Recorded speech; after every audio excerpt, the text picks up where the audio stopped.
Hey everyone, it's Brad Peterson. I am Senior Vice President with the Music and Entertainment Division for Regions Bank here in Nashville. I am here today with a longtime friend and colleague, Mr. John Ozier. Thanks for being here. Thanks for doing this with me. I appreciate you doing it. Yeah, thanks for having me. Yeah, absolutely. So I know it, but tell everyone your title and role with your company. I am currently the Executive Vice President of Creative at Reservoir Media, run our Nashville office, have been there since April 1st, 2019. Okay, so that's current. Let's go back. All right. Tell me how you got into the music business. And I know you started as a songwriter. And I'm gonna brag before you even get started. My friend here, Mr. John Ozier, has had multiple #1 hits, and we'll let him talk about that a little bit too. But so yeah, tell us how it started. Yeah, well, I am a rare bird. I from Nashville, third generation Nashvilleian, and went to the University of Georgia, and went there to pole vault of all things.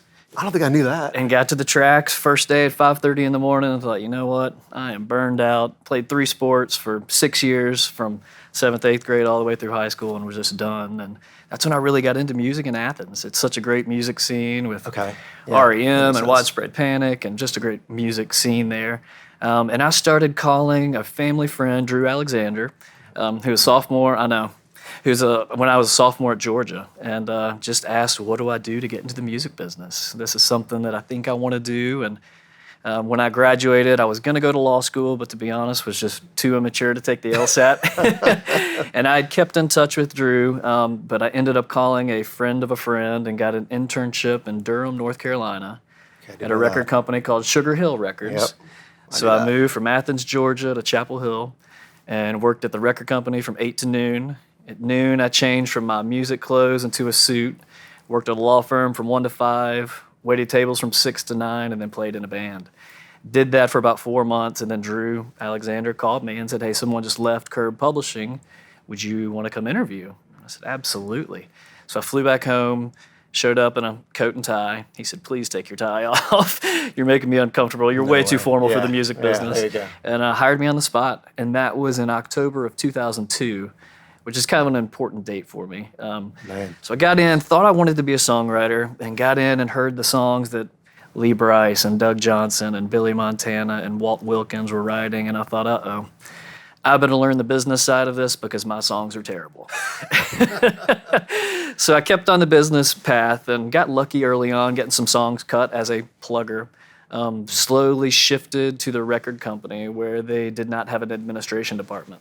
So I started keeping track of recording costs and ended up saving the company 6-7 figures in the first 18 months, which kind of caught Mike Curb's attention. Yep, as it would. From there, I became the link between the publishing company and the record company. So my job was to get Curb published songs recorded by Curb recording artists. Yep. Still writing songs at night. And they say Nashville is a 10-year town. And in October of 2012, I had my first #1 as a songwriter. Song called Hard to Love by Lee Brice, which just got certified 4 times platinum. Man, congratulations. And then about 6 months later, had another #1 with Tyler Farr. Yep, and I love that one too. I was having hits as a publisher, as a songwriter, as an A&R person, and was really happy. And learning from Mike Kerr, who was one of the best in the business. And I got a call out of the blue from a guy named Robert Ott out of Toronto, who said, would you want to run my Nashville office? And I said, no, but I'll come talk to you. So we went to the Hutton, sat down at the Hutton Hotel, and he just explained how well funded they were by the Ontario Teachers Pension Plan, their growth plan, their infrastructure. And he looked at me and he said, John, I don't understand how you all do business in Nashville. So as long as you make me money, I'll stay out of your way. It's a little unique. Yeah, and he did. So I left Curb, started at Olay, Nashville in April of 2013, where I stayed for 6 years to the day. Had a great run, had 22 #1s while we were there.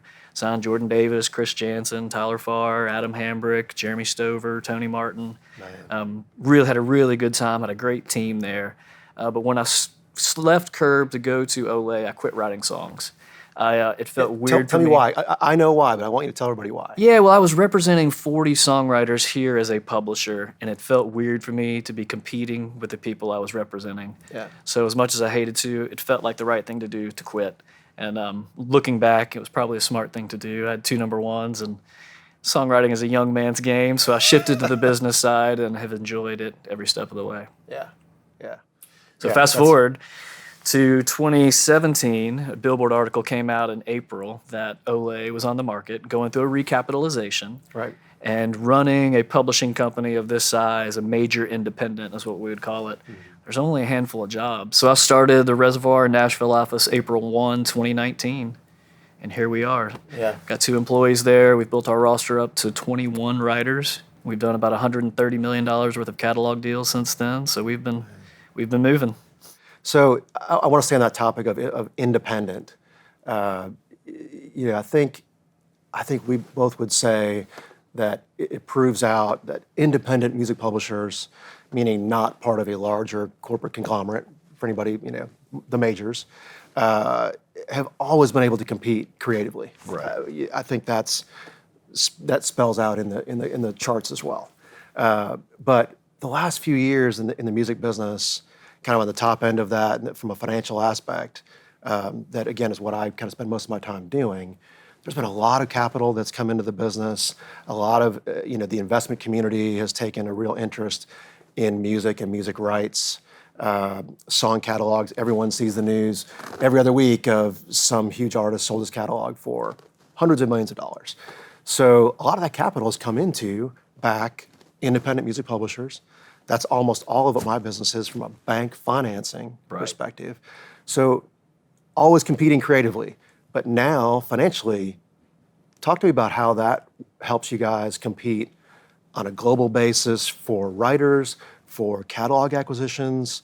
Yeah, I think us being a creative-first company, I mean, we've got 14 creatives that do nothing but set up co-writes and pitch songs. And then we've got an additional 14 people that pitch for sync and licensing for film, TV, advertising, games. So that separates us from a lot of the financial players who are strictly going out to collect and not add value. But now that we're so well capitalized, I mean, Reservoir is the first independent music company to go public in the U.S. and the first female-led company to go public, which is really cool. But because of that, we can compete on the deals that the majors are doing. We're as well-funded as all of them. And we are more into the quality business than the quantity business. I mean, the majors have huge rosters. I mean, they have 120 writers in Nashville alone. Wow. We have about 100 worldwide. So in terms of service, it's much more concierge service, which is probably a good banking term. I like that. In terms of how we set up co-writes and really pay attention to the people that we work with. And we kind of have a saying at Reservoir, we're not going to do a deal unless we have to do it. And we like to put up the velvet rope. Because we're not going to sign everything. We're going to find things that we really think will help move the needle for us, and then we can help them move the needle for that songwriter. So, John, in the business today, I'd love to get your take on this. We know that the recent trends have certainly been streaming and how that's evolved, how that's sort of changed the business in terms of distribution models, and then things like we talked earlier about. The capital that's come into the business, and that's prompted a lot of catalog sales for writers and for artists. So I would think those are two of the big things driving the business today. Tell me what you think, and then tell me how you think those things are impacting the business. Yeah, it's a really good question. Well, first off, streaming has transformed the business. I think more people are subscribing to streaming services, and more people are consuming more music than ever. I think we need to fix how songwriters get paid because songwriters are getting paid at a fraction, and that's some of the work we're doing at the AIMP. David Israelite is leading that from the NMPA standpoint to where songwriters do need to get paid fairly. However, because of streaming, everyone's seeing so much industry growth that's really what's attracted all the catalog sales between low interest rates.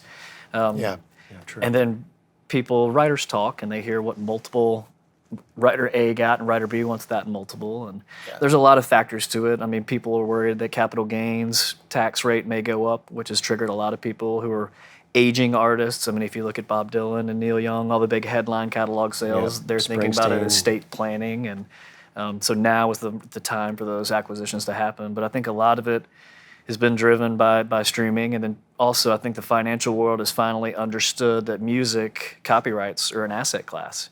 It's uncorrelated to the markets. It is about as consistent as you can get on older copyrights because typically hit songs do this, they peak, they're going to decay, and then they level out. But when streaming kicked in, they started growing like that. And I think that's what's triggered the frenzy of catalog sales. All right, so to kind of wrap up, like I want to have fun for a second. Uh-oh. I think it's probably fair to say, I'm sure you'd agree, that we're in the music business because we love music. And at the base, you're a fan, all right? We're all fans of music. So one of the really cool things for me, and where I've stopped along the way over the years and kind of tried to be conscious of it, is when I've had a chance to meet an artist or meet someone in the music community that I grew up, idolizing or loving their music or whatever it might be. And I never thought I'd have chances to be in a room with Steven Tyler from Aerosmith. Wow. And I've gotten to know Jonathan Cain with Journey pretty well. And John Oates from Hall & Oates, and did an event with him, and I was kind of like his handler for the event. And I just kind of stopped and went, really? Am I really doing this? In fact, didn't you take me to Jonathan Cain's studio? Yeah, we did. Sat in a As a matter of room fact. not much bigger than That's this. exactly right. And he played Journey hits on that piano. He did. That was a moment where like, I'd how forgotten is that. this You're happening? right. I think it was you, me, and him. I think you're exactly right. Pretty I had crazy. forgotten that. Thanks for remembering that. But there's those moments, right? Oh, yeah. So those are some of mine. I know you've had these. Tell me where you've had those moments. Oh man, I grew up 90s country fan. I mean, loved Travis Tritt, and we just recently acquired his entire There catalog, it is. which was kind of a full circle moment. Grew up a huge Alabama fan. We just acquired all of their artist royalties and sound exchange royalties, so doing that deal was pretty amazing. I think my favorite is probably getting to see Garth Brooks. In 2008, 3 Curb writers, Lee Brice, Kyle Jacobs, and Billy Montana wrote a song called More Than a Memory that I actually walked into the room when they were writing it. That's a good one. It was on a Friday. I was like, you guys got to stay here and finish this. And it ended up debuting #1, first time that had ever happened. We got to go to the #1 party. So I'm sitting there holding this plaque. It's a huge plaque, and I'm nervous. My hands were shaking. And Garth looks over at me and he says, son, do you need me to hold that plaque? I was like, well, it's actually for you, Mr. Brooks. And I saw him about 5 years later, and he remembered that. He said, I remember you. You were shaking like a leaf up there. That's funny. Isn't that funny? Like we all try to be so sort of unspoken rule in the business, right? You try to be really respectful of artists. Right. And you try not to, the term we always use, I don't even know what it means, is GERM, right? Yeah. Don't go GERM an artist. Yeah. Don't go be the fanboy or fangirl. But those moments still, like you love those moments. Yeah, and they never get old. Yeah, yeah. Still to this day, driving down the road, hearing songs that either I wrote or my writers wrote, hearing them on the radio, Yeah. never gets old. Yeah, thanks. Those are fun. I love those Yeah. moments. I knew you'd had some Yeah. that were good. So, John, thank you. I really appreciate you doing this and taking some time. I know you got a lot going on these days, and so thanks for coming in and chatting with us and talking about some of this stuff. Yeah, well, thank you and Regions for all your support of the AIMP and what you do with Reservoir. It's been awesome. Yeah, it's been really good. I appreciate it. Yeah. Thank you. Thank you.